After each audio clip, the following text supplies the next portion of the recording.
Hey guys, my name is Kendrick Uy and welcome to Travel and Live Free.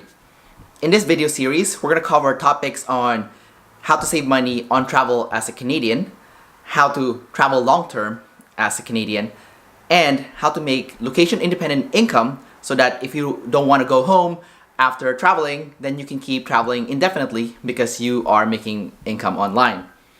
Now in this video specifically, we're going to cover the topic of how to do an RBC product switch. And if you're wondering what an RBC product switch is and why it's such a lucrative deal to do such a product switch, basically what an RBC product switch is that you get one credit card, and then after you hit the minimum spend requirements and you've gotten the welcome bonus points already, you call the RBC call center, which is at the back of the credit card that you get. You ask them to do a product switch, and one of the benefits of doing product switch is that when you apply for a new credit card, they do a credit pull and your credit score actually goes down a little bit. But if you do a product switch, they don't do a credit pull. So essentially, there is no changes in your credit score.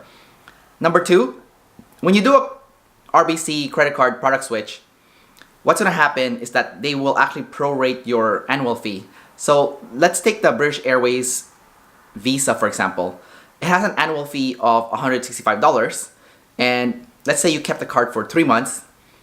After you call the call center and you request to do an RBC credit card product switch to another credit card, what's going to happen is that they're only going to charge you for the 3 months that you essentially held the card for. So from what I know, the annual fee for the British Airways Visa card is $165, and 3 months of that is $41.25. Now, when they prorate the card to you, they're going to give back $123.75 in your annual fee. But what's going to happen then is they're going to charge you the annual fee for the next card.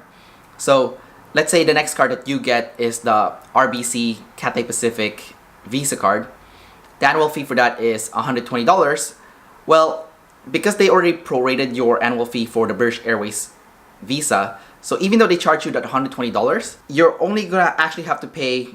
Actually, you almost are in the plus because you get $3.75 back as a result of the refund that you get when they prorate your annual fee after you call the call center and you switch your credit card from the RBC British Airways Visa to Cathay Pacific Visa. Now keep in mind, when you do an RBC credit card product switch, you're not going to be eligible to get the bonus points from hitting minimum spend requirements on the next card. You're only going to be eligible to get the points from the welcome bonus. So let's say you get the card and there's a sign-up bonus of 15,000 points, and then there is also an additional 10,000 points that you could get if you spend $6,000 within 90 days. Well, you're only going to be eligible for the 15,000 welcome bonus points. You won't be eligible to get the 10,000 extra points from spending $6,000 within 90 days. So just keep that in mind when you're doing an RBC product switch. From what I know, you can do more than one product switch. So if you want to do one or two and park yourself at an RBC credit card that has no annual fee in the end so that you can get refunded for the annual fee and only pay part of it, then that's also a very good strategy. So personally, what I did was I got the British Airways Visa card first. And the reason why I would recommend getting the British Airways Visa first is because they give you so much points. Like Avios is one of the best frequent flyer program in Canada. And if you collect Aeroplan miles, then this is going to be a great complement to that because Aeroplan their partners are Star Alliance, and British Airways Avios, their partners are Oneworld. So basically, if you can't find any availability with Aeroplan, then you can potentially find availability from British Airways Avios, because they're part of a different frequent flyer alliance. On top of that, the British Airways Avios is good for short haul flights. So basically when you get RBC cards, a lot of their partners are with Oneworld, and a lot of the Oneworld frequent flyer programs focuses on having the best deals when you book a short haul flight. So they definitely complement Aeroplan in that sense. So let me just talk about what I personally did and my personal experience, just to give you an example of what will happen if you do an RBC credit card product switch. So for me, I got the British Airways Visa first, as I mentioned earlier already, and I paid the annual fee of $165, and then they gave me 15,000 Avios right off the bat as part of the welcome bonus points. Now, if you spend $6,000 within 60 days, they're gonna give you an additional 25,000 Avios. So that's now a grand total of 40,000 Avios. They will give you another 10,000 Avios if you keep the card for 1 calendar year and after you pay your second annual fee.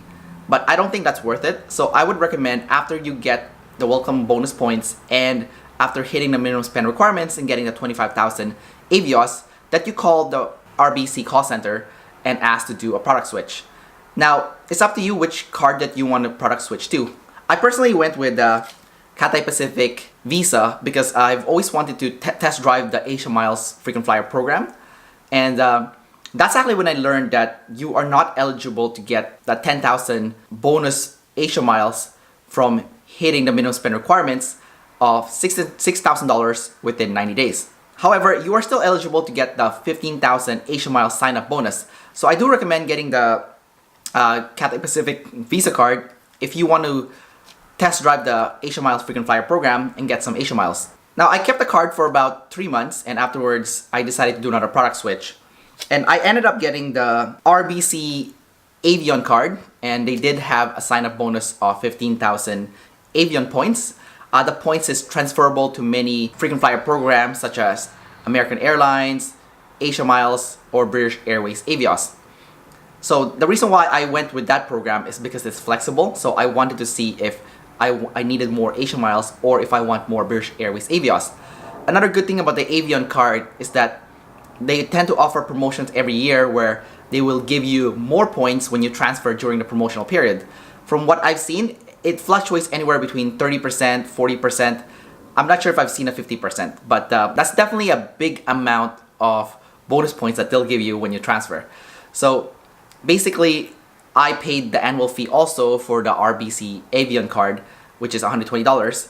But because I prorated the Cathay Pacific Visa card, I only paid $30 for the annual fee for that, and I got $90 back. Basically, when I switched the card from the Cathay Pacific Visa to the Avian card, I ended up only paying $30 of the annual fee because they refunded me $90 from the RBC Cathay Pacific Visa, meaning the balance that I have left is just $30. Now, will I do another product switch later on? I'm not sure actually. I might, because they do have RBC credit cards that has no annual fee. So if I want to further get my cards prorated and pay even less annual fee, that's another option that I can try. But it's up to you what you want to do with this and how far you want to take this. So that's about it for this video, and I hope that you found that helpful. If you need additional help, we do offer a Canadian travel course on how to save money on travel. So you can find that in the video notes below. And as usual, like this video, leave a comment below if you have any questions or comments that you want to share with fellow Points and Miles collectors here in Canada, and subscribe to the Travel and Live Free channel so that you can get notification on the latest video that we have here. Alright, well that's about it, and I'll see you next time.